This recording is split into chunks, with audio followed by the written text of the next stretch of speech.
Salut les gens, c'est la Haute-Gaule. On est le jeudi 6 mai. Il est 8h20 le matin.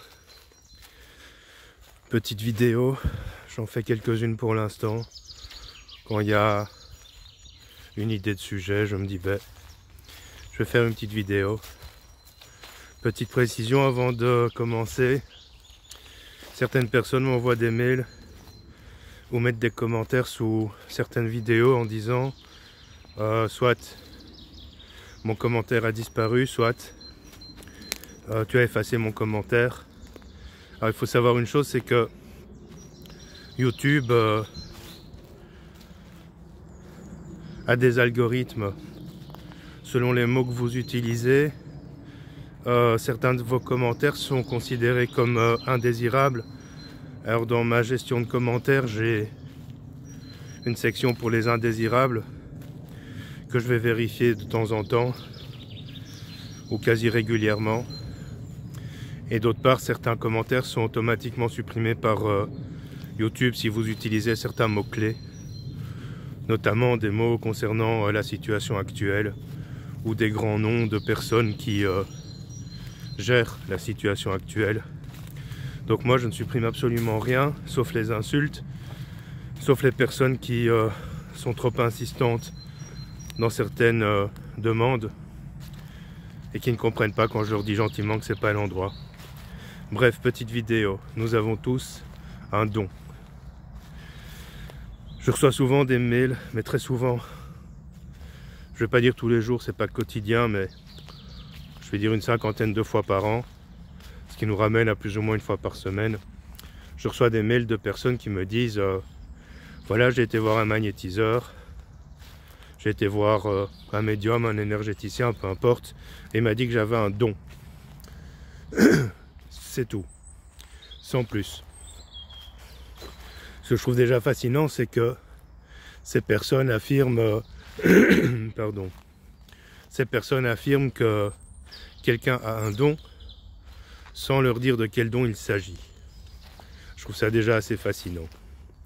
Alors oui, nous avons tous un don. Cependant, nous n'avons pas forcément un don médiumnique ou spirituel ou énergétique. À la base, nous sommes des êtres énergétiques. Nous sommes constitués d'une énergie qui, si elle est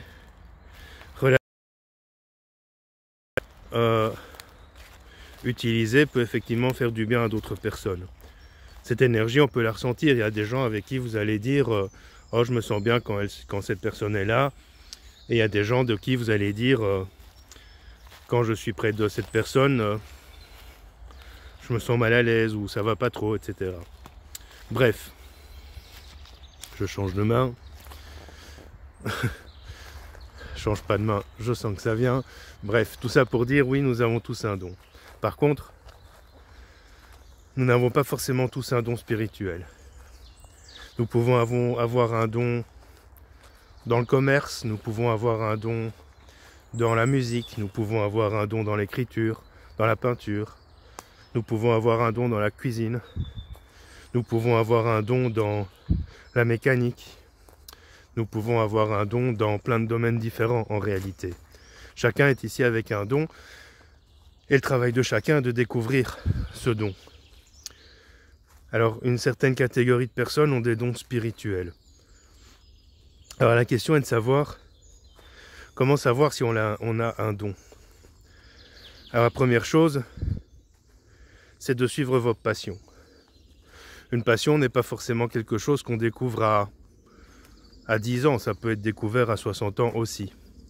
Et si dans votre passion, quand vous l'utilisez, quelle que soit cette passion, ça peut être du bricolage, tout comme ça peut être de la cartomancie, et que d'autres personnes viennent vers vous en vous disant « Oh franchement, tu fais ça bien » ou « c'est magnifique » ou « tu m'as fait du bien » ou « tu m'as donné des bons conseils », on peut déjà estimer que vous avez un talent. Un talent n'est pas forcément un don. Et petit à petit, vous allez développer ce talent et développer donc potentiellement un don. Un don n'est pas forcément inné non plus, bien que la plupart des dons soient innés. Parce qu'on vient sur Terre avec des outils, et ces outils peuvent devenir des dons. D'autre part, si depuis toujours certaines personnes vous disent oh, quand je suis avec toi je me sens serein, oh, tu me donnes des bons conseils, oh, ton repas est vraiment délicieux, oh, t'as l'oreille musicale, etc., etc., on peut effectivement insinuer qu'il y a un don quelque part. Ce sera donc à creuser et à développer. Par contre, si quelqu'un vous dit quand je suis avec toi je me sens mal, je suis angoissé, ben faut un peu se remettre en question. Bref, mais pourquoi ces dons sont bloqués? Ça c'est la question. Parce qu'on a tous un don, mais d'une part, tout le monde n'a pas vocation à le développer dans cette vie-ci, parce qu'il y a des gens qui vivent des vies un peu plus matérielles, un peu plus terrestres, et d'autre part, ils sont souvent bloqués pour plusieurs raisons. La raison primordiale, c'est le mental. Souvent, notre mental étant hyperactif, il nous empêche de développer nos talents intuitifs. La deuxième raison, souvent, c'est le manque de temps. C'est-à-dire qu'on est dans une vie où on court, comme dirait Scheller, on court tout seul, et cette course perpétuelle nous empêche en fait de consacrer du temps au développement de nos potentiels. Ensuite, c'est la dévalorisation. On a tendance souvent à se dire je ne vaux rien, je suis capable de rien, si par exemple je perdais mon boulot, je ne sais faire que ça, etc., etc. Ensuite, il y a la croyance. Parfois, on a tendance à croire que on n'est capable de rien, ou du moins que si on développe une capacité, pourquoi moi et pourquoi pas? Enfin, pourquoi moi? Alors, il y a d'autres facteurs, évidemment, mais le fondamental, c'est vraiment le mental. Pour travailler le mental, il y a différentes solutions, notamment la méditation. Alors, la méditation, chacun l'a fait à sa manière. La méditation ne consiste pas à s'asseoir en tailleur et à se vider l'esprit. De toute façon, se vider l'esprit, c'est quasi impossible. Beaucoup n'y arrivent pas. Il y en a qui y parviennent, mais tout le monde n'y arrive pas. Par exemple, ce que je propose de temps en temps, c'est de se focaliser sur une idée ou sur une image. Et en fait, en se focalisant sur cette idée ou cette image, on va permettre au mental de moins se disperser. Et petit à petit, ça va apaiser le mental. Et puis, il y a le temps. Il faut se consacrer du temps. Quand j'étais plus jeune et que je travaillais, entre guillemets, au développement de mes potentiels, tous les jours, je me donnais un certain temps. Parfois une demi-heure, parfois une heure. Alors moi, je faisais ça tous les jours, mais c'est pas possible pour tout le monde. Et puis, j'avais une autre vie parce que j'étais étudiant, j'avais un petit peu plus de temps devant moi.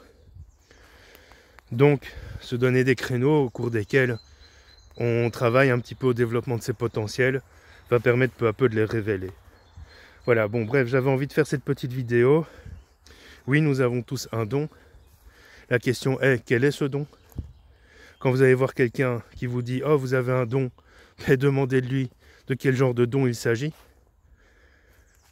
Aujourd'hui, on vit aussi à une époque où beaucoup de gens ont envie d'aider les autres. Et en fait, de par ce fait, ils cherchent leur don. Mais parfois, aider les autres, c'est leur faire passer un bon moment.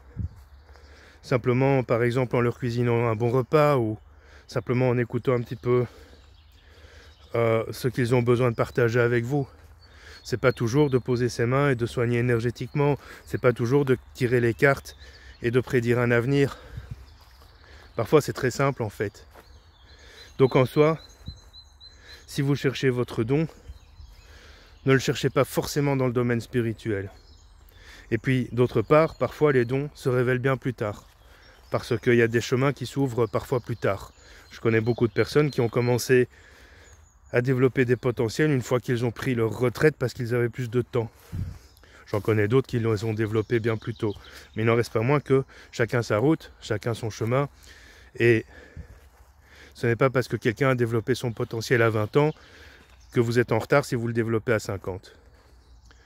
Dernier point, pour clôturer ce que je disais. On vit dans un monde où tout le monde cherche son don. Le truc, c'est que nous allons arriver à une période de notre histoire où il y aura plus de praticiens que de patients. Et ça, c'est quelque chose qui, en soi, n'est pas problématique, parce que plus il y a de praticiens, moins il y aura besoin de patients, finalement, puisque pour devenir praticien, il faut travailler sur soi. Mais il n'en reste pas moins que, pour trouver son don, l'idéal, c'est en fait de laisser les choses venir à soi. c'est de suivre ses passions, comme je le disais. C'est de travailler sur le mental pour éviter que le mental ne soit trop oppressant. Et c'est de laisser un petit peu son cœur parler, ce qui va permettre petit à petit de savoir vers quoi on va être attiré et ce qui pourrait nous permettre de révéler ce potentiel. Allez, quant à moi, je vais bosser et je vous dis à bientôt.